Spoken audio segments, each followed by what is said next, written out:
C'est à tous des PSG.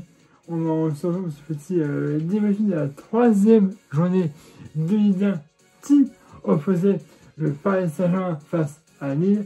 Une Paris passé à Lille pour cette troisième journée. Alors, on a gagné le match, mais ça n'a pas été facile. Et puis, il faut dire que Lille est qualifiée en Ligue des Champions maintenant. Ça faisait partie pour nous de l'un des gros tests de la saison avant, évidemment, la Ligue des Champions. Alors, en sortant des champions, il y en aura. Vous savez qu'il y a eu un nouveau format. Je l'ai mis sur ma page Facebook. Le premier match, c'est le 18 septembre face à Gérone.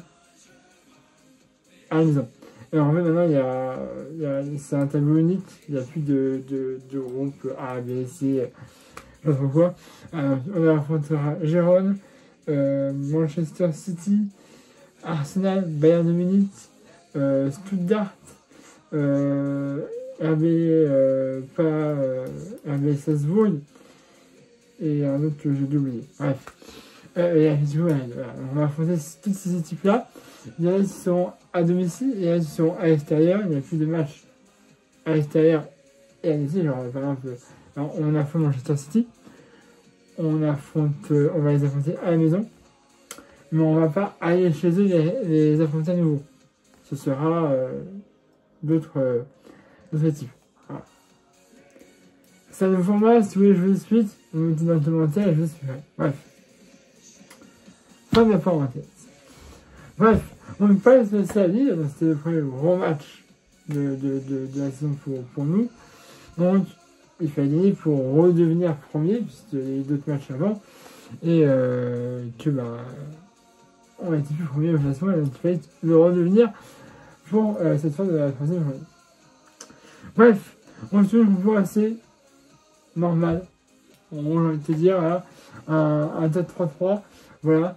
Donc, ce qu'on a d'habitude, tout le monde était sur le banc. Voilà, bon, enfin, Velardo était de retour dans le 11 de départ. Donc, voilà. Donc, fin du match, c'est pas mauvais, mais c'est vraiment non plus. On n'arrive pas assez à se créer des occasions franches, excusez-moi, dans la surface adverse. Là, on a quand même une belle frappe de Dembélé, malheureusement contrée par le gardien. Voilà, c'est un peu compliqué. Mais, à la 33e minute de jeu, l'arbitre, il va siffler penalty pour le Paris Saint-Germain. Il n'y a aucun doute sur ce penalty-là. Voilà. C'est un joueur lillois qui fait faute. Ça nommé dans son déparation. Il faudrait leur faire un carton jaune.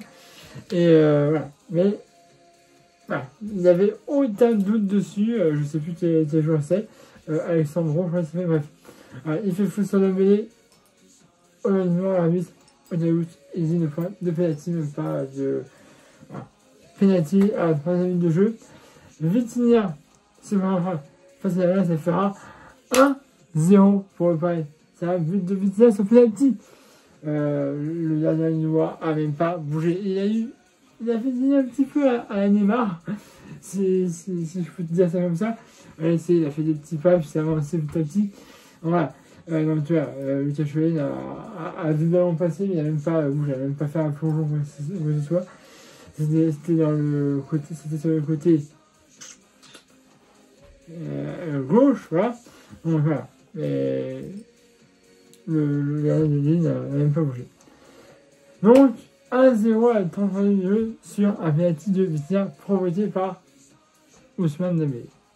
Et on dit c'est bien. Bon, c'est un penalty. Voilà, c'est à 50 chances de marquer ou pas. C'est 50-50. Donc s'il y a des marqués, et j'espérais plus de buts pour essayer d'avoir au moins peut-être d'avance pour ne pas se faire rattraper. Et donc, à la 36e minute de jeu. Sur une passe décisive d'Asensio et Vernier, ça fera 2-0 pour le Paris Saint-Germain. But de Barcola. Il va, je l'aime. Demain, c'est son anniversaire. Je sais pas si vous savez, mais demain, c'est son anniversaire. Barcola. Donc là, l'image, la veille de son anniversaire, c'est parfait pour lui. Et pour nous aussi, d'ailleurs. Et voilà, parfait, voilà. Au début, Barcola, pareil, il est sur le côté gauche. Il va au but, il passe le ballon à Asensio qui lui repasse. Et là, cette séparation, il ouvre très bien son pied droit et ça fait 2-0 pour le Paris Saint-Germain à la 36e minute de jeu. But de Bradley Barcola. Et on en restera là pour la première période. 2-0, je dis c'est bien. Faut continuer maintenant. Parce qu'il y a 45 minutes. Mais c'est pas une petite équipe. Hein, il y a des bons joueurs. Entre autres de Ethan Mbappé qui était blessé. Hein, mais voilà, il y a rien d'autres joueurs, Jonathan Davis, etc. En fait, il y a d'ailleurs un ancien défenseur aussi, Thomas Meunier. Ouais, il a signalé. Bref, en ce terrain, c'est pas ouf. Hein. On a. Il y a des frappes. Il y a des frappes. Mais pas des frappes assez franches pour marquer des buts. Mais il y a rien des frappes, en tout cas. Et malheureusement, à la 68e minute de jeu, 78e minute de jeu, on aura un but de l'île de Zagrova. Je sais pas si j'ai bien le nom, excusez-moi. Donc là, c'est il frappe en dehors de la salle de préparation.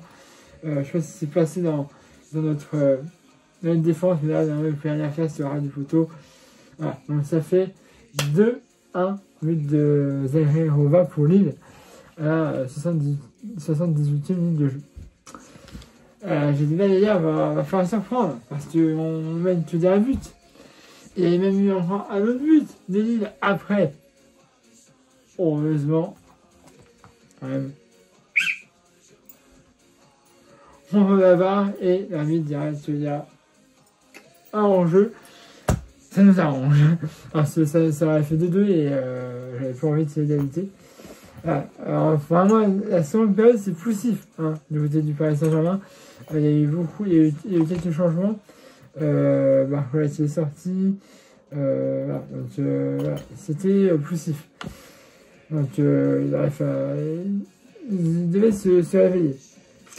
Et donc, il y avait 5 minutes de temps additionnel. Et dans le temps additionnel, à la 2e minute de jeu, on aura un but, ça fera 3-1 pour le Paris Saint-Germain, but de Randal Colomwani. Il n'est pas en confiance, on le sait. Il y a une méforme qui est pas ouf. Enfin, qui est ouf d'ailleurs. Hein, c'est pas bon, faut le dire. Mais là, il nous met un beau but quand même. Là. Sur le côté gauche, on a Désiré Doué qui fait une passe décisive pour Colomwani.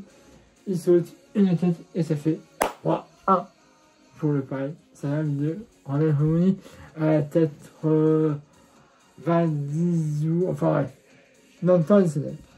Il y a eu encore un autre but pour Lille, pareil, mais encore une fois refusé pour un enjeu. Le premier c'était discutable, mais le deuxième, il n'y a pas discuté, il y a enjeu. Bref, et on en restera là pour ce troisième match, donc victoire du Paris Saint-Germain, 3-1, 9 points sur 9, voilà, on est là, vraiment la seule équipe à avoir eu que des victoires à la fin de cette troisième journée. On le sait bien. Là, on a une petite trêve de une semaine et demie. Voilà, on a l'équipe de France. On a un petit peu de repos pour moi. Voilà, le prochain, ce sera samedi 14 septembre à Lille face à Brest. Normalement, je ne pourrai pas voir le match. Je suis désolé. J'essaie de vous faire un débriefing. Mais je ne pouvais pas voir le match. Je suis désolé. J'ai autre chose de prévu. Et je vais terminer ma soirée très tard. Donc, voilà. Soit je vous fais le débriefing un petit peu dans la foulée, soit j'essaie de faire les films qui arrivent. Mais ce sera compliqué vu que j'ai déjà une soirée avant. Voilà. Et c'est pas une soirée où je peux voilà. Bref. Je vous remercie plus longtemps. Abonnez-vous à ma chaîne YouTube si ce n'est déjà fait. À ma page Facebook à son vidéo comme d'habitude. Vous avez aussi un pouce bleu. Vous avez aimé cette vidéo. Et bah, j'espère qu'on se retrouvera le samedi 14 septembre à domicile pour le match face à Brest. Voilà. Vous, espérez dire ce qui est passé de ce match aussi dans l'espace commentaire. Et puis, voilà, je vous souhaite à tous une bonne rentrée. Voilà. Je vous souhaite qu'ils vont reprendre les cours. Et puis, je vous jure que j'essaie de faire au mieux pour le 14 septembre. Et puis, d'ici là, bonne rentrée pour ceux qui reprennent le boulot. Et puis, passez une bonne soirée. Allez, voilà, salut à tous, Paris Magique.